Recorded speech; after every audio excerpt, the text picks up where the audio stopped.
আসসালামু আলাইকুম সুপ্রিয় দর্শক, আরেকটি নতুন রেসিপিতে আপনাদের সবাইকে স্বাগতম। বর্ষা চলে এসেছে, এই তালের কোন পিঠাটা খাবো না তা কী করে হয়। কাঁঠাল পাতায় মোড়ানো এই কোন পিঠাটা দেখতে যেমন খুব সুন্দর, খেতেও কিন্তু ভীষণই মজা। একটা খেলে শুধু খেতেই থাকবেন। তৈরি করাও কিন্তু খুবই সহজ, আর দেখতেই পারছেন কতটা সুন্দর আর কতটা পারফেক্ট হয়েছে। শুধু চালের গুঁড়া আর তাল আর নারকেল দিয়ে কিন্তু খুব সহজেই এই পিঠাটা তৈরি করা যায়।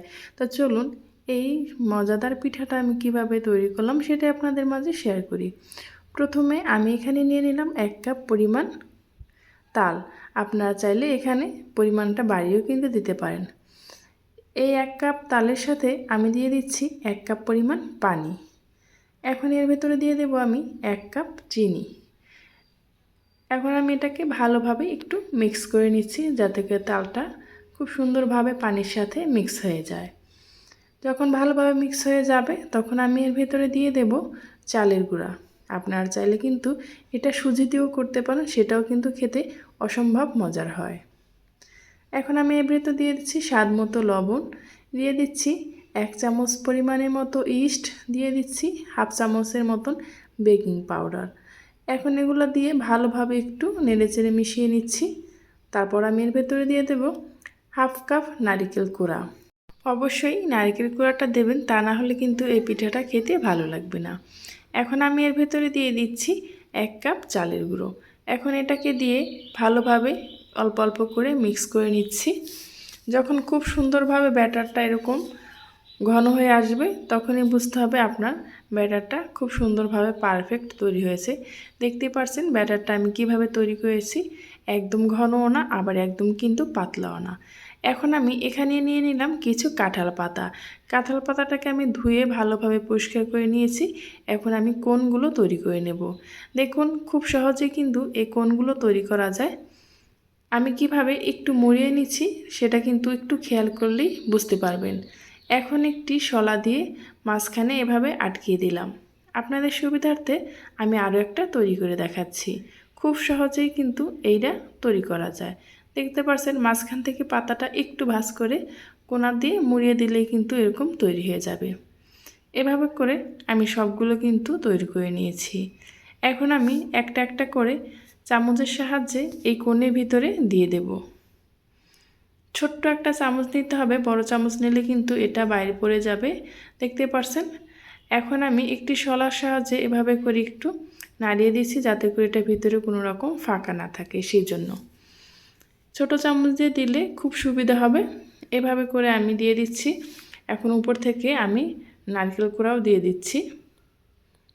এভাবে করে আমি সবগুলো কোণ এগুলো ঢেলে নেব আর নারকেল কোড়া উপর থেকে দিয়ে দেবো। আপনারা চাইলে 2-3 লেয়ারও কিন্তু নারকেলটা দিতে পারেন। যেহেতু আমি এই গোলাটার ভিতরে নারকেল দিয়েছি সেজন্য কিন্তু এখন আমি বেশি ব্যবহার করছি না, শুধু উপর দিয়েই দিয়ে দিচ্ছি। আপনারা চাইলে 1 চামচ দিয়ে তারপর নারকেল কোড়া দিয়ে আবার 1 চামচ দিয়ে নারকেল কোড়া দিয়ে এভাবে করেই কিন্তু লেয়ারগুলো করে নিতে পারেন। এই তো আমি কিন্তু সবগুলো এভাবে কোণ তৈরি করে নিচ্ছি।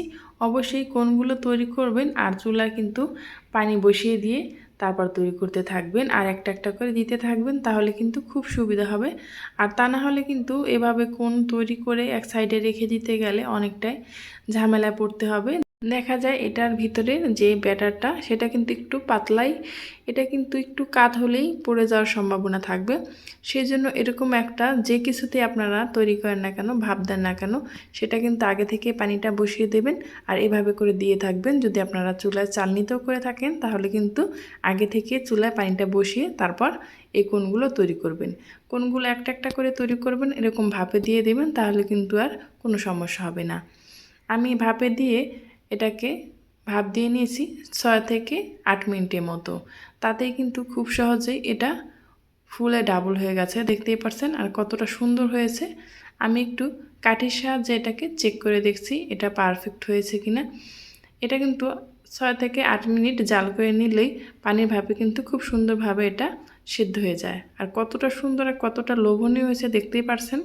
এভাবে করে আমি কিন্তু সবগুলো কাঁঠাল পাতার কোণে মোড়ানো এই ভাপা তালের পিঠাটা তৈরি করে নিলাম। আর এখন আমি একটি প্লেটে নিয়ে নিচ্ছি। একটু ঠান্ডা হলে এটাকে আমি ছাড়িয়ে নেব। এই তো এখন আমি এই কোণগুলোকে সব ছাড়িয়ে নেব এক এক করে। আর কতটা সুন্দর হয়েছে সেটা কিন্তু দেখেই বোঝা যাচ্ছে। আর এটা কিন্তু একটা খেলে মন ভরবে না। আপনি যদি একটা খেতে থাকেন তো কয়টা খেয়ে ফেলবেন একসাথে সেটা আপনি বুঝতেই পারবেন না। তো অবশ্যই একবার হলো তালের সিজনে এটা আপনারা তৈরি করে রাখতে পারেন। আর এটা একদিন তৈরি করে 3 থেকে 4 দিন পর্যন্ত আপনারা খেতে পারবেন, যেহেতু এখন একটু ঠান্ডা ঠান্ডা বৃষ্টির ভাব পড়েছে সেই জন্য। আর এটা কিন্তু শীতকালেও খেতে অসম্ভব মজার হয়। আপনারা চাইলে তালটাকে সংরক্ষণ করে রেখে দিতে পারেন, শীতের সময় কিন্তু এই পিঠাটা তৈরি করে খেতে পারেন। এই তো এক এক করে আমি সবগুলো কোণ ছাড়িয়ে নিচ্ছি। এই পর্যন্ত এসে যারা এখনও লাইক দেননি প্লিজ একটি লাইক দিয়ে ভিডিওটি কন্টিনিউ করবেন।